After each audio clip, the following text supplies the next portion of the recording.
Esta é a última aula da sequência didática número 6, antecedente da produção artística contemporânea, com artistas brasileiros após a Semana de Arte Moderna. Isso corresponde aos capítulos 25 e 26 do nosso livro didático. O capítulo 25, Modernismo do Brasil, falamos de vários artistas, inclusive alguns que vamos revisar agora rapidamente. E no capítulo 26, Arte Brasileira após a Semana de 22, chega até a contemporaneidade, como esse artista que mostra aqui na capa, Mário Gruber, que ainda está trabalhando, um artista que está vivo, paulista, e já chama atenção por meio desse trabalho para a enorme variedade de estilos e temas desses artistas que vamos ver agora. A questão que fica sempre para nós, o que é a modernidade? O que é a arte moderna no Brasil? E vamos ver que as questões colocadas pelos artistas da Semana de Arte Moderna de 22 em São Paulo vão sendo superadas. E já não se trata mais de buscar as raízes culturais do nosso país, a cultura popular, a arte popular, e continua o processo de engajamento à arte contemporânea mundial, trazendo elementos do surrealismo, da arte abstrata, da op-art. No nosso livro didático, são citados dezenas de artistas que não teríamos a menor condição de apresentar em aula. Então, vou tentar falar aqui desses que estão aqui em negrito, os mais importantes, os que eu considero mais importantes, e no nosso livro didático vocês têm acesso a alguns outros que não teremos tempo de ver aqui. Então, insisto que se trata de algum modo, superar, de ir além da questão apresentada pela Semana de Arte Moderna de 22, que tinha uma característica nacionalista muito acentuada, certo? Vamos lá, meus jovens. Então, retomando aqui, apenas revisando para vocês não esquecerem dos mais importantes, Cândido Portinari, já falamos dos seus temas, apesar da alegria das crianças brincando, da melancolia de suas imagens, certo? E dessa característica muito severa, digamos assim, de seu trabalho, e da riqueza da temática, ao mesmo tempo que faz temas religiosos e históricos, retrata principalmente o heroísmo e a força e a beleza do povo brasileiro. O trabalho de Cândido Portinari. Chamei a atenção nas aulas para a beleza dos seus retratos. Vamos ver aqui outros artistas que também trabalharam com grande qualidade a questão do retrato, certo? Então Portinari vai desde o retrato dessas grandes damas da sociedade até o trabalho que faz junto com Graciliano Ramos de dar identidade, de criar as imagens correspondentes à seca, ao drama do Nordeste. Chama atenção para a qualidade, a severidade do retrato que Portinari faz aqui neste desenho de Graciliano Ramos. E aí está então esse aspecto mais político, de denúncia, mais expressionista de Cândido Portinari, com uma enorme força e mostrando toda a qualidade e a riqueza de sua técnica.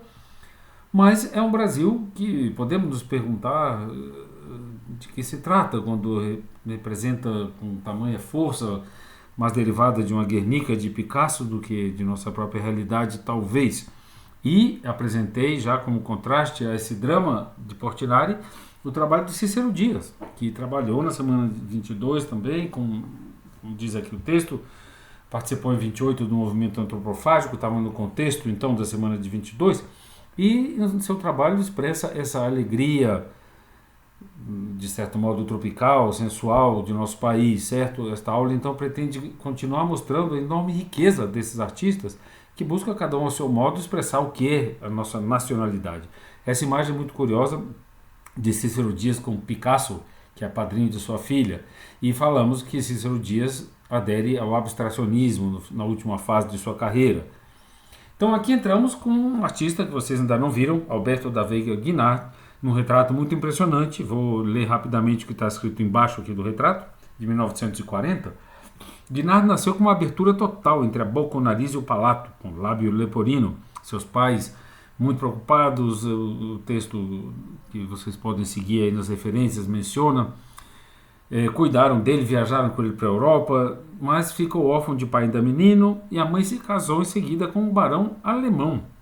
Então mudaram-se para a Alemanha, e Guinard teve então uma formação acadêmica de muita qualidade na Europa. Vamos lá aos textos. Amava as montanhas de Minas, seu céu, suas cores, seu povo, suas cidades.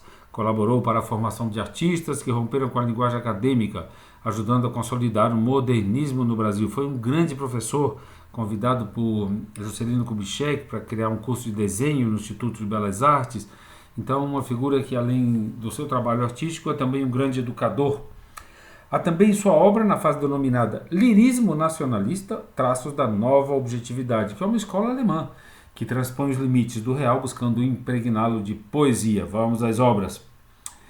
Aqui cito novamente Portinari, quando vimos retratos, e de Segal também, de Lázaro Segal, retratos de negros e negras de nosso país, e a gente se pergunta onde ficou essa apreciação, esse orgulho, esse respeito, essa consideração, esse registro nas artes atuais.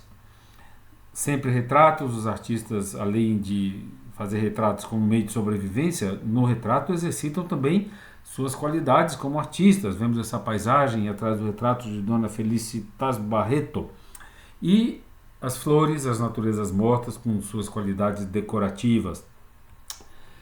Guinard foi professor na Fundação Osório. Vou ler em seguida um texto sobre isso e chamo a atenção já nesta imagem para esse contexto de convivência que ele teve com militares. Então retrata esse cotidiano do Rio de Janeiro, desses marinheiros em suas cerimônias, em seu cotidiano familiar. Então aqui encontrei na internet, meus jovens, um texto da reitora da Fundação Osório e do general Azevedo Coutinho, presidente, onde fazem um elogio a Guinard, mestre e professor, certo? Então esses arquivos estarão no AVA para vocês lerem com mais calma, mas já quis aqui citar então essa relação de Guinard com a Marinha do Brasil. E aí está o seu trabalho valorizando nossa natureza com essas características decorativas. E quando falamos de decoração, estamos falando dessa variedade quase gráfica, certo? De pontinhos, elementos e texturas que enriquecem o trabalho pictórico. Então, aí está a religiosidade popular, a paisagem, certo? A valorização da cultura popular também em Guinard. É um trabalho mais pictórico, menos decorativo, onde a paisagem então é retratada em sua estrutura, em sua beleza. É um pintor de grandes qualidades, como vemos nos retratos.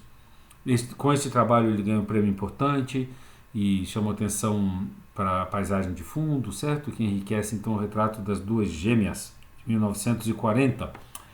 E gostaria de estar em sala de aula e perguntar para vocês o que vocês acham desse trabalho e elaborar o conceito de valor em arte, porque isso é tão valioso, e é por conta que basicamente isso reflete uma sensibilidade muito viva do artista. E gosto de dizer para os meus alunos, essas obras de arte não estão apenas na tela do computador, nem no PowerPoint, estão na parede de alguém que valoriza e paga e faz questão de ter isso como um modo de enriquecer sua vida.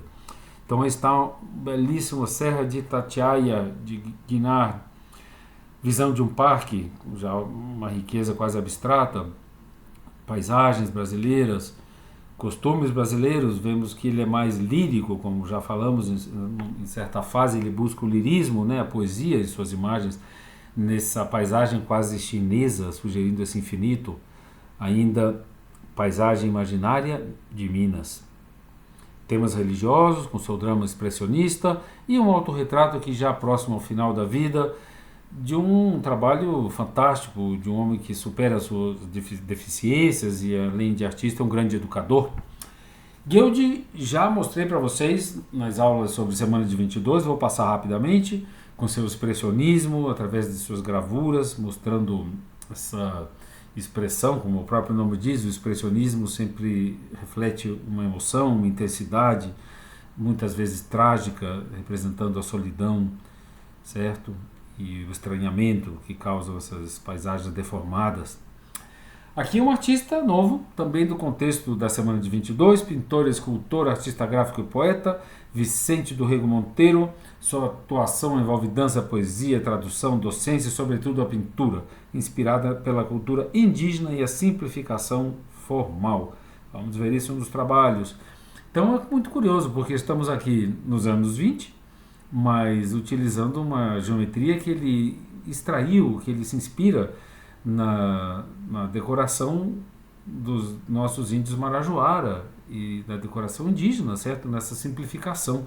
Então estamos falando da elegância do Art Deco e da Belle Époque, mas traduzido então como uma simplificação formal que remete à cultura indígena brasileira, inclusive nos temas sacros. Todos esses artistas têm vivências na Europa, trabalham na Europa, expõem na Europa. Vicente do Rego Monteiro ganha prêmios com seus trabalhos na Europa. Então, estamos sempre falando, insisto nisso novamente, da atualização, da busca dos artistas brasileiros para se manterem afinados com o que está acontecendo no resto do mundo. Então, vamos para Ismael Neri, que é um artista que coloca aqui questões completamente diversas, porque absolutamente não está preocupado com o nacionalismo ou cultura popular, certo? Apesar de que já está na primeira linha aqui do nosso texto, descendente de indígenas africanos e holandeses. Então, é muito brasileiro, apesar de não estar buscando essa referência na cultura popular. Vamos lá. Apesar de trabalhar com formas modernas, seu assunto o diferencia do modernismo brasileiro da Semana de Arte Moderna. O artista não tem gosto por temas nacionalistas, como já disse. Seus personagens aparecem em cenários imaginários, avessos a qualquer referência reconhecível. Trata basicamente da figura humana idealizada a serviço de uma figuração simbólica. Ismael Neri era filósofo, católico, extremamente seguidor da religião. Quando morre é enterrado inclusive com trajes de monge franciscano, por conta de seu apego e de sua representatividade no contexto católico. Mas ele morre com 33 anos e vamos ver suas obras muito ligadas à sua esposa, que é uma história paralela que eu vou ter que fazer menção a vocês, e os arquivos, desculpem, e estarão no AVA para quem desejar se aprofundar. Mas aqui já temos então o retrato de Adalgisa, sua esposa. Vamos já falar dela.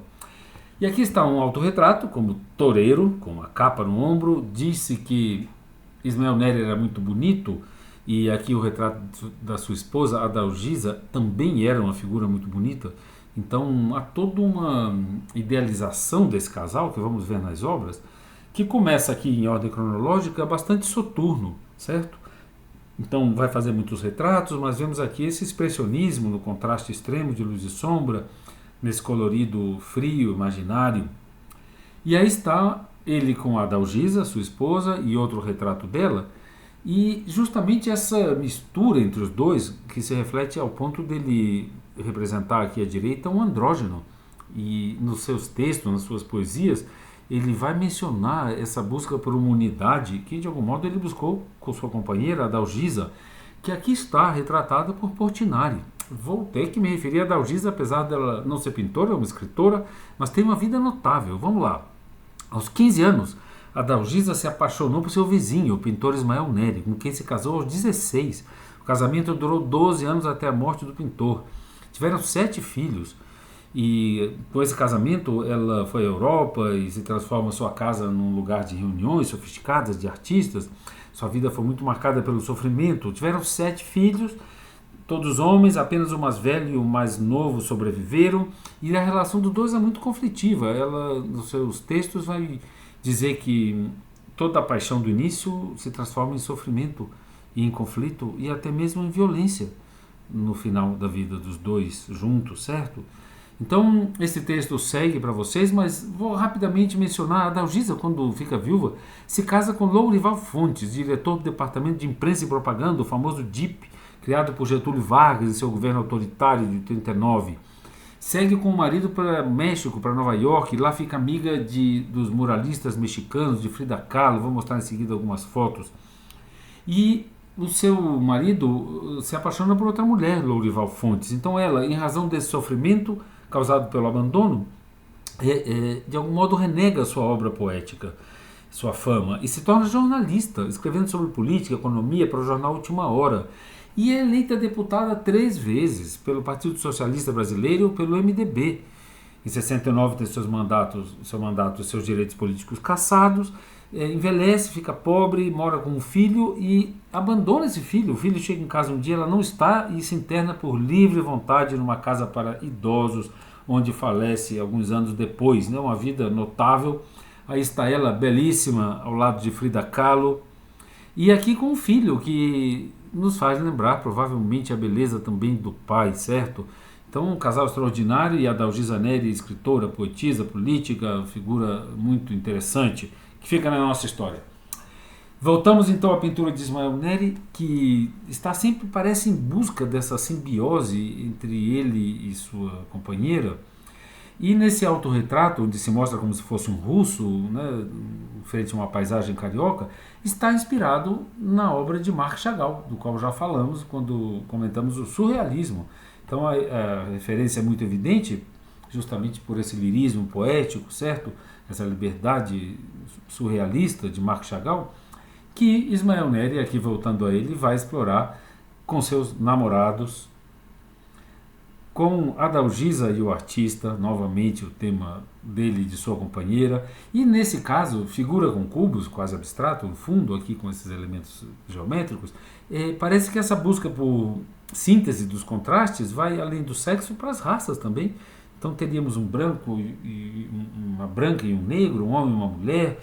Ele criou um sistema filosófico que chamava de essencialismo, como já disse, era um filósofo. Como vemos nessa imagem, parece um tanto se debatendo, e como já dissemos, morre cedo, tem tuberculose, e se inspira também no surrealismo, no expressionismo, certo? Ele está conectado a várias correntes. E fiquei em dúvida até se mostraria para vocês essas ilustrações, porque são bastante frívolas e nos lembram as ilustrações que já vimos da década de 20, certo? Com o famoso ilustrador J. Carlos. Mas aqui, de algum modo, se expressa o dandismo, do qual já falamos, desse artista, homem, pelo que se diz, de grande beleza, e com sua companheira também fazia um par muito impressionante, né? Então vemos aqui nessas ilustrações, apesar da frivolidade, expressão também desses aspectos muito presentes na época, certo? De frivolidade, a burguesia mostrando sua riqueza, sua elegância. Vamos para Bruno Jorge, vamos tentar correr para ver o máximo desses artistas que separei para vocês, que todos sabem é o artista, o escultor, autor dos chamados, são os guerreiros, né? Chamados candangos, mas o título original são guerreiros. E ele se inspira muito na arte africana, como vemos nessa figura aqui à esquerda. Então vamos lá. Bruno Jorge revela interesse pela temática dos tipos brasileiros. Suas esculturas estilizam e deformam a figura humana. Na década de 60 passa a explorar a abstração. Suas esculturas se integram à arquitetura, revelando jogos entre o espaço e a forma. E falamos das obras em espaço público, os candangos, ou os guerreiros, e também o meteoro, que veremos em seguida no Ministério de Relações Exteriores. Para mim foi uma surpresa encontrar, na pesquisa para fazer essa aula, essas esculturas dos guerreiros de Bruno Jorge, porque elas têm uma elegância e uma força que me parece que se perdem nos chamados candangos na Praça dos Três Poderes. E acontece muito do artista quando muda de escala, quando faz um trabalho numa escala menor e tem que transpor essas obras para um grande formato, para espaço público, ele perder de algum modo a noção das proporções que com tanta elegância ele expressa nessas figuras de guerreiros. Então temos aqui os candangos, onde com certeza a elegância dessas figuras que vimos anteriormente está comprometida, e principalmente o que eu nunca consegui entender nessa obra são esses pés dessas figuras, que não são pés humanos e perdem completamente a graça que tem essas figuras que vimos aqui anteriormente, muito assentadas e ao mesmo tempo que são fortes, são leves e nos remetem à cultura africana, com certeza. Então aí estão os candangos e mais algumas esculturas de Bruno Jorge, São Jorge e o Dragão, todas com muito movimento, vitalidade, a beleza dos retratos, com sua simplificação.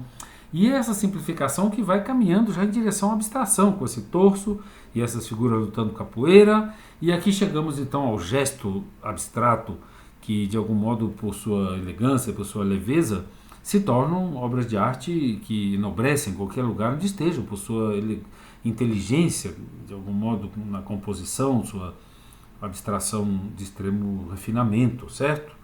E aí está o meteoro, que por conta dessas qualidades de movimento, graça e leveza, enfeita o pequeno lago em frente ao Palácio do Itamaraty. Pansetti está citado no nosso livro, aqui estou falando de artistas que estão todos citados nesses dois capítulos que mencionei no início, E é um artista muito interessante. Ele ingressa na Marinha Mercante e depois se torna marinheiro, onde fica sua carreira profissional até se aposentar, ser reformado. Então tem uma ligação, assim como já vimos com Guinato, com a Marinha do Brasil.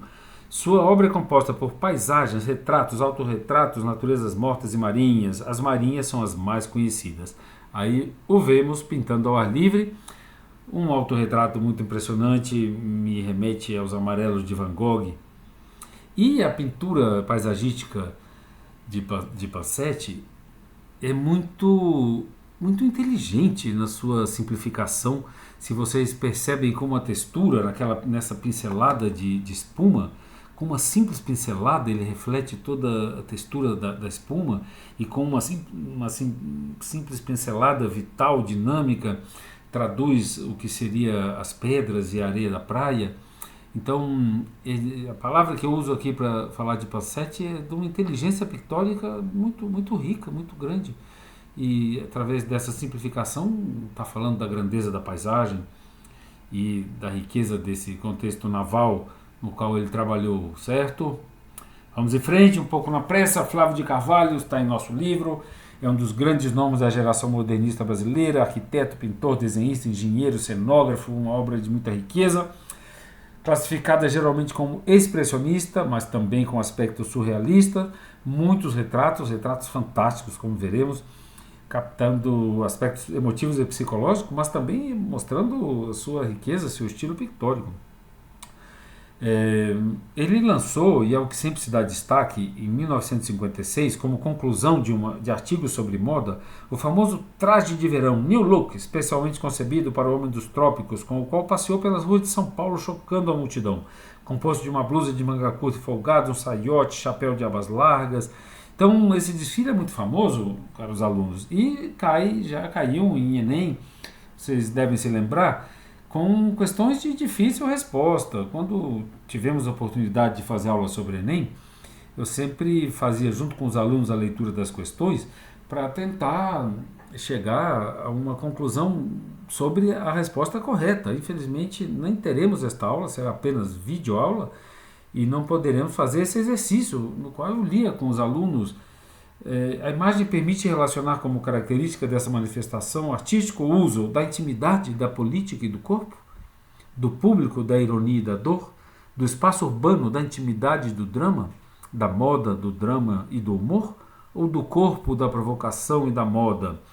Em sala de aula, eu sempre gostava de apresentar a estratégia de ir tirando as opções que realmente não correspondem. Então, poderíamos tirar, por exemplo, do público, da ironia e da dor, porque se está se falando da imagem, é importante nas questões sempre se remeter ao texto e ver exatamente o que está sendo cobrado.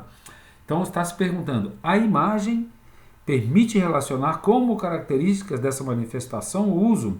Com certeza a imagem não tem ironia nem dor, também não tem drama, da opção C e da D, então ficaríamos entre A e E, da intimidade, da política e do corpo, ou do corpo, da provocação e da moda. E como vemos que na imagem não existe nenhum fator de intimidade, eu rejeitaria a letra A e a opção correta é de fato a E, do corpo, da provocação e da moda. Então, aí está Flávio de Carvalho, arquiteto, teve poucas obras realizadas, mas muito modernas e interessantes suas construções. Temos aqui um conjunto de casas que já não existem e o seu famoso estúdio, com uma estrutura muito moderna e ao mesmo tempo um tanto arcaica na sua simplificação. Então é um artista arquiteto de grande qualidade em todos os seus trabalhos. Estamos aqui em ordem cronológica e eu confesso para vocês que eu gosto do trabalho deste artista, Flávio de Carvalho, por conta da sua originalidade. É um tanto dadaísta, um tanto surrealista, mas vai trilhando o seu próprio caminho que nos causa estranhamento por conta dessa liberdade que ele se permite, certo? No uso das cores e da composição. Então aqui temos um nu feminino deitado, com características talvez mais gráficas, certo? Com essas linhas e essa pureza linear do corpo representado. E um retrato de Mário de Andrade muito curioso, com um aspecto tão soturno e sério, quase cadavérico, e totalmente diferente do que vimos nos retratos de Tarsila e Lázaro Segall, que correspondem mais à busca da Semana de Arte Moderna de 22 por uma arte brasileira, mais tropical, mais colorida, certo? Então, Flávio de Carvalho não está ligado nesses aspectos e retrata o Mário de Andrade realmente extremamente estranho, bizarro. Tem uma famosa série trágica quando se dedica a desenhar sua mãe agonizando, o que nos fala muito sobre a busca do artista por expressão de sua realidade e sua coragem. Então, continuamos em ordem cronológica, já me referi a essa liberdade extrema, os títulos são curiosos, Nuvens de Desejo, no caso aqui à esquerda, e começamos uma série de retratos de figuras da maior importância, Camargo Guarnieri, grande maestro, compositor, José Geraldo Vieira, e atenção para a liberdade expressiva desses retratos, que talvez nos causam uma rejeição num primeiro momento, mas são de grande vitalidade. Me impressiona muito a liberdade de Flávio de Carvalho. Então, retratos aqui, como já disse, de figuras da maior importância. Esse retrato à direita, Pietro Maria Badi, foi o criador do MASP. Então, próximo talvez até a caricatura, mas pela riqueza de texturas e de cores, é plenamente pictórico. E para fechar, então, um autorretrato de Flávio de Carvalho.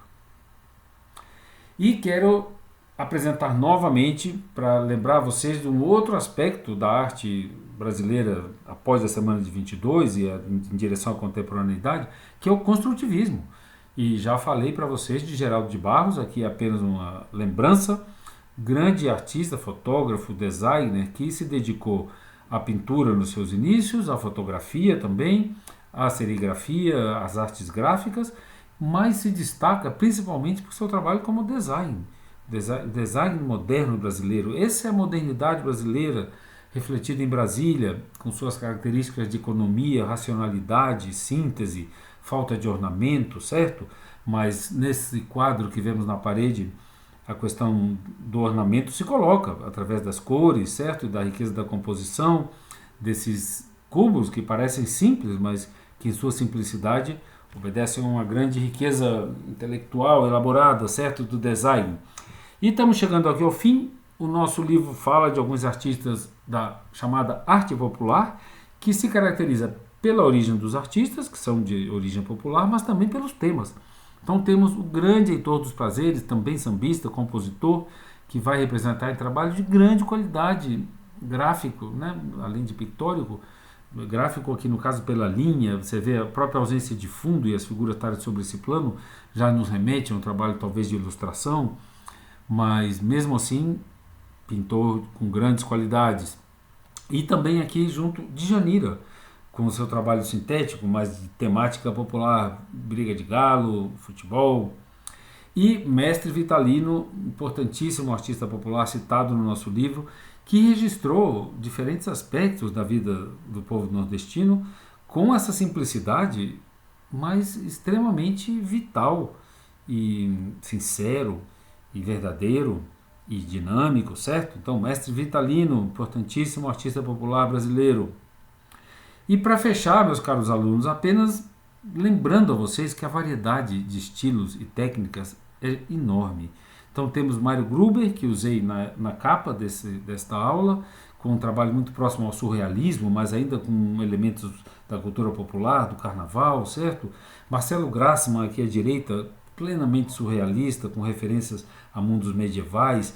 Então, a arte brasileira, depois da Semana de 22, em direção à contemporaneidade, vai expressar essa riqueza enorme da nossa cultura, da nossa civilização, já não apenas ligada às raízes populares, à cultura popular, mas, como no caso aqui de Flávio Schiró, ligada também ao expressionismo abstrato, apesar de ter certos elementos orgânicos aqui nessa imagem à direita, certo? Então, a arte brasileira, após a Semana de 22, como vimos citados no nosso livro didático, ela expressa uma riqueza extraordinária e uma grande qualidade. E fecho então com Maria Leontina, artista que tem um trabalho ligado ao construtivismo, porém um construtivismo sensível. Então ainda teremos tempo talvez de falar do construtivismo no Brasil que tende a ser uma arte mais geométrica e racional, e no nosso livro didático há artistas e textos sobre essa escola, mas encerro esta aula com Maria Leontina, como já disse, de natureza construtivista, seu trabalho, porém sensível, cálido, através da textura, um pouco da tinta e da incerteza, da informalidade dos contornos, certo? Então, terminamos assim, meus caros alunos, esta rápida visão sobre a arte brasileira após a semana de 22.